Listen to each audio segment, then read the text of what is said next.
नागपूरच्या रामदास पेठ परिसरातून एक खळबळजनक आणि थरारक घटना समोर आली आहे। ठाकूर गँगने पुन्हा एकदा शहरात हैदोस घालत हॉटेलमध्ये घुसून शस्त्रांचा जोरावर मोठ्या प्रमाणात तोडफोड केली आहे। या संपूर्ण घटनेमुळे परिसरात भीतीचे वातावरण निर्माण झाले असून धक्कादायक बाब म्हणजे हा सर्व प्रकार सीसीटीव्ही कॅमेऱ्यात कैद झाला आहे।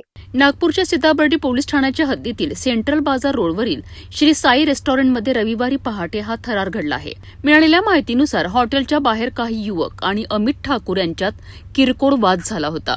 या वादानंतर संबंधित युवक तिथून निघून गेलेत। मात्र काही वेळातच आरोपी आपल्या इतर साथीदारांसह 2 वाहनांमधून पुन्हा घटनास्थळी दाखल झालेत। आरोपींच्या हातात बेसबॉल बॅट आणि कुऱ्हाडीसारखी घातक शस्त्रे होती। आरोपींनी थेट हॉटेलमध्ये घुसत धिंगाणा घालण्यास सुरुवात केली। हॉटेलमधील खुर्च्या, टेबल आणि इतर साहित्यांची मोठ्या प्रमाणात तोडफोड करण्यात आली। इतकेच नाही तर हॉटेलमधील कर्मचाऱ्यांनाही धमकावण्यात आले। अचानक झालेल्या या हल्ल्यामुळे परिसरात तणाव आणि भीतीचे वातावरण निर्माण झाले होते।